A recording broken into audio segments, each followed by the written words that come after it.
Bien, ok. El topic del día de hoy o de esta semana es el topic número 2, ya que indica lo que es epidemias y pandemias. Vean que en este caso, dos definiciones que van de la mano, pero dos definiciones que son muy distintas. Bien, cuando nosotros hablamos de epidemia y cuando nosotros hablamos de pandemia. ¿Qué es lo que se produce en el país, es decir, a nivel regional? ¿Y qué es lo que se produce? ¿Y qué es lo que se produce en este caso a nivel mundial? Es decir, después que sale del país, se convierte o contamina a todos los países, es decir, a nivel mundial. Bien, ok. La competencia que va a ser evaluada en este tema, en esta temática o en este campo temático, es la competencia indaga mediante métodos científicos para construir conocimiento, ¿ya? Y su respectiva competencia tiene sus 5 capacidades, que problematiza situaciones, diseña estrategias, genera y registra datos de información, analiza datos de información y por último evalúa y comunica el proceso y resultados de su indagación. Recuerden que cada competencia tiene sus capacidades, es decir, los pasos que yo necesito para lograr la competencia general. Ya es importante que ustedes conozcan, por eso que en todas las clases ustedes van a tener que cada profesor les va a decir, se va a evaluar tal competencia con tales capacidades, porque es necesario que ustedes conozcan cuál es la competencia que se va a trabajar, cuál es la competencia que se va a evaluar y cuáles son las respectivas capacidades de esa competencia. ¿Bien? Ok. Nuestra meta del día de hoy es conocer el impacto que tienen las epidemias y las pandemias en la población mundial. ¿Cómo es ese impacto? ¿Es positivo? ¿Es negativo? Bien, recuerden que también las pandemias nos enseñan.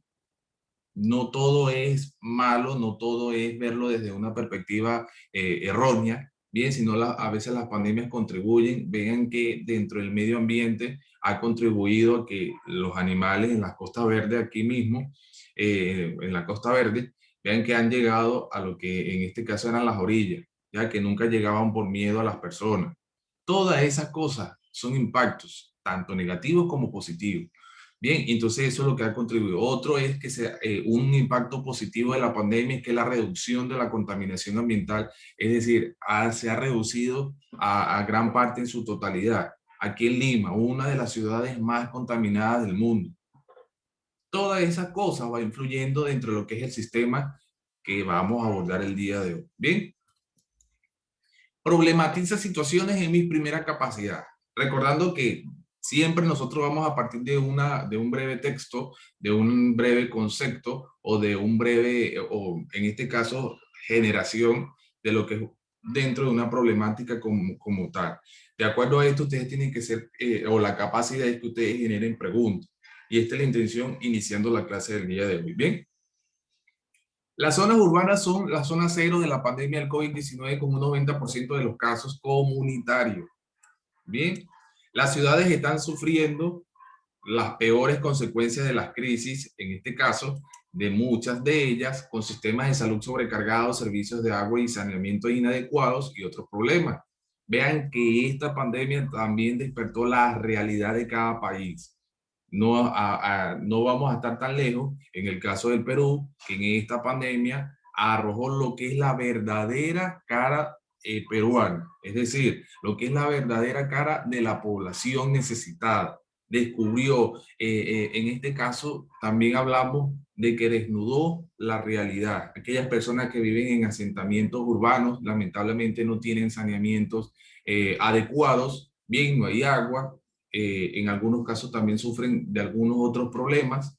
Bien, todo ese impacto involucró o desnudó a lo que es la realidad peruana. Bien, involucrándonos aquí. Profesor, pero en otros países también, es correcto, en otros países también desnudó la realidad, pero para no estar tan lejos, nos enfocamos en hablarle o hacer referencia a lo que nosotros vemos comúnmente, aquellas personas que quedaron sin empleo, que viven en los cerros, asentamientos urbanos, vean que para ellos poder consumir alimentos tienen que ser las ollas comunitarias. Todas esas cosas es la verdadera realidad de los países. Bien, que este impacto de la pandemia más impactó a aquellas poblaciones vulnerables, que indican aquellas personas que no tienen un poder adquisitivo necesario para comer, para poder sobrevivir. Bien, y necesitan ir a lo que es hacer una olla común para poder establecer o subsistir. Ya, y muchos dicen, es mejor morir de COVID-19 porque ustedes pueden involucrarse dentro de lo que es las noticias a morir de hambre. Todas esas cosas van influyendo. Aquellas personas también que tenían un poder adquisitivo bueno, lamentablemente con esta pandemia se han reducido. Entonces, todo eso es un impacto que va involucrando lo que es la pandemia, no solamente a nivel de salud, sino a nivel social. Cómo es el impacto que va incluyendo dentro de cada una de ellas. Bien, este es el caso en particular en las zonas más pobres, donde la pandemia ha puesto de manifiesto desigualdades profundamente arraigadas. Hoy tenemos una oportunidad para reflexionar y reajustar la forma en que vivimos, nos relacionamos y reconstruimos nuestras ciudades. Sin embargo, las ciudades son también lugares donde vemos una solidaridad y una resiliencia extraordinaria. Desconocidos que se ayudan unos a otros, gente que sale a la calle a animar a los trabajadores esenciales, negocios locales que donan suministros vitales, entre otros. Aquellas empresas, ven aquellos microempresarios que todavía tienen un poder adquisitivo que pueden ayudar, vean que van, donan. Ya también vemos personas que dan un granito de arena o aportan un granito de arena para que esas personas puedan subsistir en medio de esta problemática. Todas esas cosas van influyendo. Bien, vuelvo y les repito, a nivel de salud, a nivel social, a nivel económico. Todo eso va involucrando lo que son los impactos de las pandemias dentro de los países como tal. Bien, ok, vamos a avanzar aquí. Pasa que tengo el mapa. Okay. Hoy tenemos una oportunidad para reflexionar y reajustar la forma en que vivimos, nos relacionamos y reconstruimos nuestras ciudades. Primero debemos asegurarnos de que en todas las fases de respuesta ante la pandemia se aborden las desigualdades y los déficits de desarrollo a largo plazo y se salvaguarde lo que es la cohesión social. Debemos dar prioridad a los más vulnerables en nuestras ciudades, por ejemplo, garantizando a todos un lugar seguro donde cobijarse y vivienda de emergencia quienes no tienen hogar. El acceso al agua, al saneamiento también es vital. ¿Ya? El estado deficiente de los servicios públicos en muchas ciudades exige atención urgente, en particular a los asentamientos informales. Vean que a veces los asentamientos informales que ha desnudado, que ha dado a conocer esta problemática de la pandemia, son los más afectados. Y se puede visualizar que más bien tenemos que dar como gracias a Dios que nosotros todavía podemos tener servicios públicos esenciales. Bien, agua, comida, entre otros. Hay personas que no. Los que viven en esos asentamientos de los cerros, lamentablemente muchos no tienen es decir, el desarrollo de lo que es el acceso al agua y a un buen saneamiento. Y eso es lo que produce que más personas se enfermen. Bien, ¿qué pasa? Que el Estado, en este caso, hablando del Perú, el Estado peruano no ha atendido esa problemática. ¿Qué pasa? Que los distritos, que son los que son más cercanos, como los alcaldes, no han logrado solucionar o mejorar esa problemática. Todo eso va influyendo. Bien, de acuerdo a lo leído, la pregunta que quiero escuchar de ustedes su respuesta es, ¿por qué preocupa tanto la posibilidad de que se confirme una pandemia cuando miles de personas mueren a cada año a causa de la gripe estacional? Repito, ¿por qué nos preocupa tanto la posibilidad de que se confirme una pandemia cuando miles de personas mueren a cada año a causa de una gripe estacional? Gripe estacional es una gripe común, que bueno, a través de complicaciones puede la persona morir. Los escucho. ¿Por qué nos preocupa tanto la pandemia? Porque sería más el impacto de muertos, Ya, ok. que olvidarían tipo, no es que se olvidarían, sino que estarían más pendientes a la pandemia que a los otros enfermos. Ya, bien. Ariadne y luego Elizabeth. ¿Ya? Ajá, porque como dice Luz Clarita, creo, Ujú. la gente se preocupa más por los que están con COVID que por los que están con otro tipo de enfermedades como el cáncer, porque creo que tal vez la gente esté más asustada del COVID que de otras enfermedades. Ya, muy bien, hija, muy bien. Elizabeth, te escuchamos. Porque esos miles de personas que mueren al año se podrían transformar en millones de personas que mueren al mes o a los meses. y eso causaría un caos en la población. Ajá, ya, bien. Escúchenme, a nosotros nos preocupa la pandemia porque recuerden que cuando se confirma una pandemia es que va a pasar tiempo para buscar una cura. Y entre ese tiempo para conseguir una cura, que es en este caso se vivió a nivel inicial, antes de lo que tener la vacuna, imagínense el tiempo. Ajá, bien, bien, Rancé. En ese lapso de tiempo, vean la gran cantidad de muertos, porque no tenemos o no estamos, en este caso, no conocemos el impacto que va a tener o que va a crecer esa pandemia. Bien, lamentablemente, los diversos países, luego que se produce la explosión mundial de esa pandemia, es decir, que se riega, lamentablemente, es donde buscan conseguir solución a la problemática, es decir, no se anticipan o no atacan a la problemática como tal. Vean, nosotros nunca nos imaginamos, y recuerdo que yo siempre cuando trabajé con Miguel, nunca, con el instructor Miguel, a nosotros nunca nos imaginamos y lo hablábamos, no, mira, eso no va a llegar aquí. Y estuvimos siempre hablando, no va a llegar, no va a llegar. Luego la preocupación se está regando, hasta que, bueno, llegó aquí, llegó y se regó por todo el mundo. Bien, entonces a veces no nos imaginamos acerca de eso y cuando ya la problemática está de verdad fuerte es donde buscan los científicos, buscan una solución a esta problemática. Esa es la diferencia. En cambio, una gripe estacional es que a través de complicaciones ya nosotros tenemos vacuna para lo que es la antigripal. Nosotros tenemos vacunas antigripales, es decir, ya estamos preparados. Pero anteriormente, antes de conseguir esa vacuna, también muertos y muertos y miles de muertos como tal. Eso lo vamos a ver ahorita en lo que son las historias de las pandemias. Bien, ese es el impacto que preocupa. ¿Por qué? Traer una pandemia o confirmar una pandemia es que va a pasar tiempo para buscar una solución determinada ante esa problemática. Bien, ok, continuamos. Epidemias mundiales, impacto del cólera. Vemos que en este caso epidemias mundiales porque es donde vamos a tocar en diversos países cómo se han producido lo que son las diversas epidemias o que afectan como tal a esos países. Vemos que los desastres naturales o provocados por el hombre pueden agravar considerablemente el riesgo de epidemias, al igual que las condiciones de vida en los campamentos de refugiados superpoblados. El resultado son a menudo brotes fulminantes con altas tasas de letalidad. Por ejemplo, después de la crisis de Ruanda, en el 94, varios brotes de cólera causaron al menos 48.000 casos y 23.800 muertos. Imagínense la gran cantidad de esa epidemia del cólera en Ruanda. En el intervalo de un mes, en los campamentos refugiados de Ngoma, es decir, en el Congo, país africano, recuerden que siempre el impacto mayor lo tienen los países africanos porque son países o un continente que siempre ha estado pobre. Bien, que es un continente muy pobre y cuando el país no contribuye o no tiene un buen desarrollo a nivel económico, lamentablemente a nivel de salud también falla. Por eso es que siempre constantemente evolucionan lo que son las enfermedades dentro de esos países. Aunque rara vez son mortíferos, los brotes siguen siendo un importante motivo de preocupación para la salud pública, pues causan grandes estragos sociales y económicos y se cobran numerosas vidas.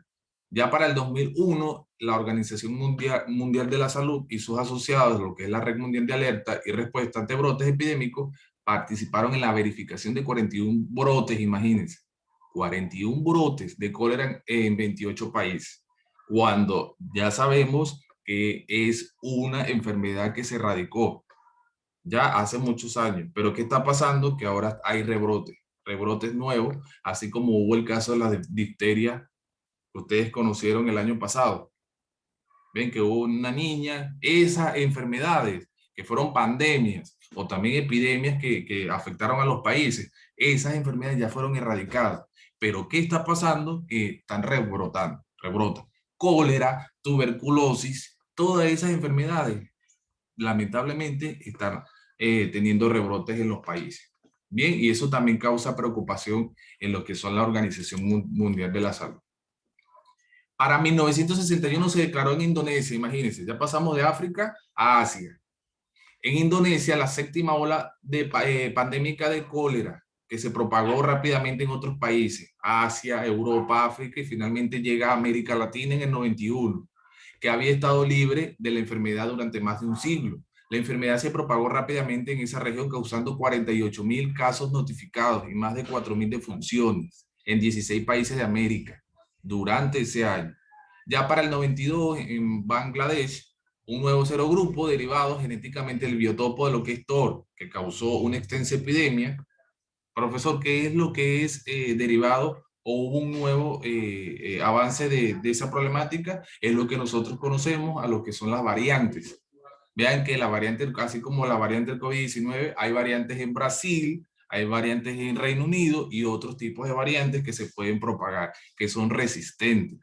Bien, si bien los datos disponibles permiten calibrar lo que es la trascendencia de esa transformación, no puede descartarse la posibilidad de una nueva pandemia. Es decir, que no estamos exentos a una pandemia de cólera. Imagínense el avance que puede rebrotar esas enfermedades antiguamente erradicadas. El TOR, por ejemplo, se aisló originalmente como una cepa no virulenta en 1905 y posteriormente adquirió virulencia suficiente para causar lo que es la actual pandemia de la cólera. Entonces, de acuerdo a esto, ¿cómo diferenciamos una epidemia de una pandemia? Los escucho. Las epidemias son dentro de un país o una región, mientras que una pandemia es algo a nivel mundial. A nivel mundial, ajá, muy bien. Elizabeth, te escucho, hija. Muy bien, en francés. Una epidemia es algo que solo sucede en cierta región y una pandemia es una alerta mundial. Es correcto. Vean las diferencias y eso estamos claros en eso, de que fue una epidemia del COVID-19 que solamente existió en China, Wuhan. Lamentablemente, como los virus, recuerden que los virus se provienen de animales, igual que el VIH. Yo les comento a ustedes de lo que es el VIH, cómo se produjo, que en la antigua África se consumen animales, que lamentablemente que tienen ese gen, monos, que tienen el gen del VIH, cuando ingresan al consumo humano, en el cuerpo humano mutan, se transforman a lo que comúnmente conocemos un VIH. La etapa final de ese virus es el SIDA. Bien, cuando la persona tiene SIDA ya es la etapa final, es decir, que ha aumentado, se ha hecho resistente y la persona muere. Esos virus, como lo que comúnmente nosotros tenemos actualmente, que es el coronavirus, bien, el COVID-19 o SARS-CoV-2, ese virus que se involucra proviene de un animal, que es el murciélago, porque son animales que tienen esos virus, que contienen el virus, y al consumirlo la persona, lamentablemente muta. Esa es la historia, por eso es que se dice, no se debe consumir animales que no tienen el por qué consumirse, porque como ellos tienen en su cuerpo, tienen virus, ya que son resistentes o lo crean ellos, o que en sus células ese virus se aloja, lamentablemente no lo puede consumir el humano, porque al consumirlo pasa a la persona y lamentablemente contamina su célula, es decir, que se vuelve mayor resistente. Bien, las epidemias de viruela, vean que pasamos a la tercera capacidad. La epidemia de viruela en el altiplano de Coya, Puno, en Puno también ha pasado enfermedades fuertes. Bien, enfocándonos a nivel nacional, es decir, a nivel de Perú, Puno ha pasado por diversas epidemias. Bien, entre ellas lo que es la viruela. El altiplano coyabino, que corresponde al departamento de Puno, desde épocas remotas, fue azotado por repetidas epidemias de tifus exatemáticos, es decir, de una gripe muy fuerte, imagínense. Viruela, gripe, entre otros. Esta situación empeoró con la llegada de los españoles y de los esclavos negros que trajeron consigo la viruela, enfermedad que repetidamente se convertía en mortales epidemias que arrasaban con la población autóctona, desprovista de toda defensa biológica y pauperizada por lo que son los trabajos de mites y obrajes. Esos externos, es decir, esos esclavos, esos españoles trajeron consigo enfermedades que lamentablemente contagiaron a la población autóctona de Puno. Bien, Montesinos cita una enfermedad de viruela en el Cusco. También en el Cusco, en la época de 1585, hubo la enfermedad o hubo muchas muertes debido a lo que es el proceso de la viruela. Bien, a esta enfermedad. Ya para 1589 se desencadenó en nuestro continente una de las más intensas y mortíferas epidemias que duró hasta 1590 y que fue traída por los esclavos negros procedentes de Panamá y se le llamó lo que son la peste universal del Perú. Hubieron muchas epidemias, Cusco, en Arequipa, en La Paz, que seguramente por vecindad también afectaron al altiplano. Imagínense no solamente en el Perú, sino en Bolivia, Chile, todo se fueron ampliando esta problemática. Marroquín cita otras epidemias como la viruela, la tifus, la gripe, la difteria. Imagínense la época de la difteria, 1800 tanto, que comenzó pero se fue radicando en el tiempo. Bien, cómo rebrotó la tuberculosis de la época de 1800, ¿por qué está rebrotando? Todas esas enfermedades tienden a rebrotar. Y si el Estado no ayuda a contribuir a controlarla, a erradicarla, lamentablemente vamos a sufrir de una posible pandemia. Bien, en esta parte donde dice investiga y registra en tu cuaderno información sobre el impacto de las epidemias del Perú, eso ustedes las van a realizar en su cuaderno para posteriormente, el día de mañana, luego de avanzar a lo que en este caso va a ser lo que es el modelo de Naciones Unidas, que se va a presentar. Mañana nos vemos nosotros nuevamente. Nosotros nos vemos, claro, nosotros nos vemos en tutoría todos los días, pero esta clase el modelo va a ser para el día jueves, ¿ya? Por eso es que necesito explicarle con tiempo. Esto de investigar cómo es el impacto de las pandemias, de las epidemias, no pandemias, sino las epidemias dentro del Perú, cómo afecta económicamente, socialmente. Todas esas cosas la van a investigar en su cuaderno y la van a almacenar allí, ¿ya? Para posteriormente hacer el proceso de discusión, para poder avanzar. Vamos a ver un video. De acuerdo al video, voy a preguntar para lo que es avanzar con lo que vamos a hacer el día jueves. ¿Bien? Vamos a ver un video. Me dicen si logran escucharlo bien.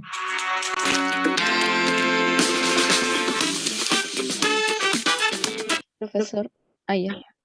¿Lo ves? ¿Lo logran ver? ¿Ya? De manera correcta, Profesor, no hay no. por qué alarmarse. ¿Lo logran ver? Sí, Sí, sino que profesor, en un pero momento se no adelantó sonaba. un poco. continuación, Sí, La enfermedad profesor, sí es se un logra ver. asunto bastante serio, pero si hacemos las cosas de manera correcta, no hay por qué alarmarse. a continuación te mostraremos 5 pandemias que han afectado al mundo y qué hacer para cuidarnos entre todos. También conocida como la muerte negra, una de las pandemias más grandes de la historia de la humanidad, ocurrió entre 1347 y 1353 y se calcula que murieron alrededor de 25 millones de personas. Tenemos que tener en cuenta que en ese periodo no existían los recursos sanitarios de hoy en día. Mucha gente estaba malnutrida y el ejercicio de la medicina no estaba totalmente basado en evidencia científica. Se dice que la enfermedad viajó desde China a Europa. Gracias al desarrollo del comercio marítimo, los síntomas más comunes incluían fiebre, tos, sangrado, manchas negras en la piel y bubones que se rompían y causaban mal olor. Aparecían en la mañana y en la noche las personas morían. La principal fuente de contagio eran las pulgas. Por eso una vez que la persona fallecía, se quemaba junto con sus paños y ropa. Este caso sirve para recordarnos lo esencial que es la higiene en nuestros hogares.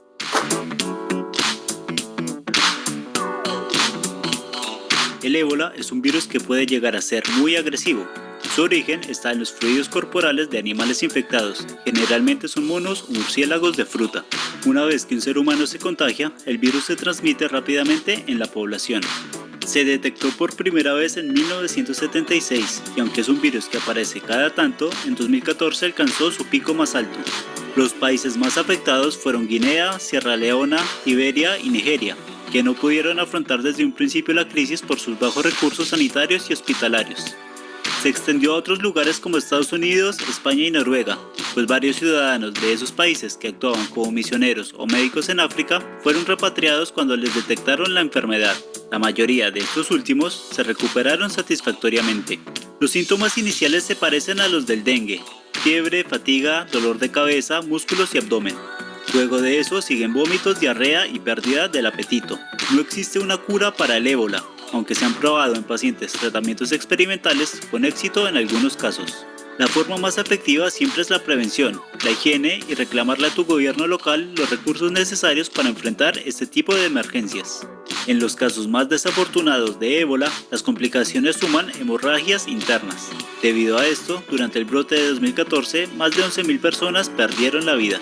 Recuerda suscribirte a nuestro canal y activar la campanita de notificaciones para no perderte ninguno de nuestros contenidos.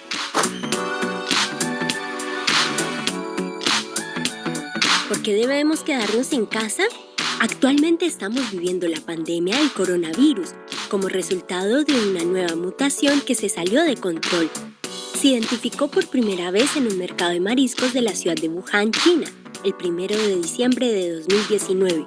El virus se transmite de persona a persona a través de la tos, estornudo o el contacto directo con personas u objetos infectados. Por eso la OMS, Organización Mundial de la Salud, recomienda mantener una distancia de 1 metro con las personas, lavarse las manos constantemente, estornudar sobre el pliegue del codo y evitar tocarse la cara con las manos. El alcohol en gel también es un gran compañero. Los síntomas son parecidos a los de una neumonía: fiebre, cansancio y tos seca. Algunas personas presentan dolor de garganta, congestión nasal y dolores. Pueden ser leves y se presentan de forma gradual. Es posible que muchos infectados no desarrollen síntomas, pero ellos también pueden contagiar. El 80% de las personas se recuperan sin tratamientos especiales y quienes los necesitan lo padecen de forma más severa. Generalmente son mayores de 65 años o presentan alguna otra afección médica.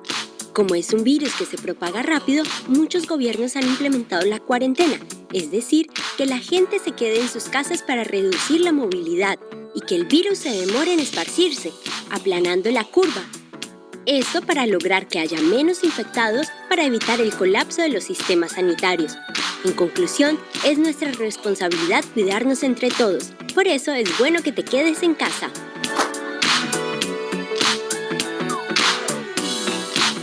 Para empezar, tenemos que hacer una diferenciación. VIH es virus de inmunodeficiencia humana. El VIH va destruyendo el sistema inmunitario, lo que hace que se desarrolle el SIDA, que es el síndrome de inmunodeficiencia adquirida. Se desconoce el número de portadores en el mundo, ya que mucha gente no sabe que es portadora, pero se estima que más de 35 millones de personas en todo el mundo han muerto, y la cantidad de infectados aumenta diariamente. El VIH se puede transmitir por varias vías: tener relaciones sexuales sin protección, compartir agujas o recibir sangre infectada. En el pasado, debido a los prejuicios y la falta de información, se consideraba que solo afectaba a algunos grupos sociales, pero hoy sabemos que puede afectarnos a cualquiera de nosotros. Actualmente, aunque no existe una cura, existen medicamentos para ayudar a controlar el virus, y los casos que se detectan a tiempo pueden vivir muchos años y con una razonable salud general, aunque socialmente aún pueden sufrir discriminación. Por eso son tan importantes las campañas de concientización de la población como los exámenes médicos regulares.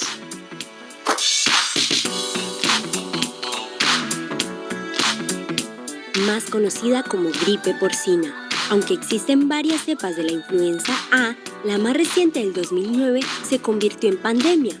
Un virus que tiene componentes genéticos de cerdos, aves y humanos. Aunque inicialmente se pensó que había comenzado en México, los 2 primeros casos confirmados se registraron en Estados Unidos, a 2 niños que no tuvieron contacto con cerdos. Un mes después se extendió a varios estados de México, Canadá y Estados Unidos. Generalmente estas enfermedades viajan rápido entre países por la cantidad de gente que se mueve en el mundo. Por eso, en un punto dado, los gobiernos deciden hacer controles fronterizos para evitar que las enfermedades se viralicen en sus territorios. En 2010, la OMS declaró el fin de la pandemia. Recuerda lavarte las manos durante 1 minuto, mantenerla. Ok, los escucho. Antes de esta, ¿cuál fue la pandemia que se declaró? Antes de la que estamos viviendo. En el 2010 la influencia porcina terminó. La gripe H1N1. ¿Se recuerdan que yo les comenté a ustedes? De repente ustedes estaban pequeños, pero fue una de las pandemias antes que esta que estamos viviendo. Imagínense en ese tiempo, y por eso que yo les digo, siempre nosotros vamos a vivir de pandemias. Ya si hay una ignorancia en el consumo de animales que no deben consumirse, en aquellas sustancias que tampoco pueden utilizarse. Muchas de esas cosas, lamentablemente, es lo que ha contribuido al desarrollo de pandemias, de virus como tal. La gripe H1N1 era fuerte, sí fue fuerte, pero fue controlada de inmediato. No fue como esta. En esta pasó el tiempo, y ahorita es que estamos buscando una solución. porque recuerdo muy bien, y yo estando en secundaria, imagínense, ya finalizando mi secundaria, yo recuerdo muy bien que se logró controlar rápido. ¿Qué pasó? Que se anticiparon los investigadores científicos a buscarle una solución a esta problemática. ¿Ya? Ok. Vean, nos quedan 6 minutos, sí, para avanzar. Para poder avanzar. ¿Qué se va a evaluar en esto? Vamos a crear un foro de países sobre epidemias y pandemias, es decir, un modelo de Organización de Naciones Unidas, en la cual a ustedes les va a corresponder un país, ¿ya? Ustedes van a elegir un país, necesito ya que escucharlo en eso, y van a enfocarlo desde sus países, cómo están trabajando las epidemias y las pandemias, qué han logrado, qué se han controlado, bien, qué se generaron en esos países y se lograron controlar. Todo eso ustedes van a hacer la delegación de Naciones Unidas el día jueves, ¿ya? Ok, ¿qué voy a evaluar? Voy a evaluar título de intervención, cómo es su discurso, su discusión, ortografía y presentación, porque recuerden que el discurso que ustedes van a tener, que van a leer ese día, es el que ustedes me van a subir a Cubicol. ¿Ya? ¿Cómo utilizan la herramienta? En este caso no vamos a utilizar la herramienta por factor tiempo, pero las reglas de foro de discusión, cómo es la participación de la delegación, entre otros. Eso es lo que se va a evaluar en un foro de modelo de Naciones Unidas. Bien, profesor, ¿qué vamos a hacer? Repito, se les va a elegir, ustedes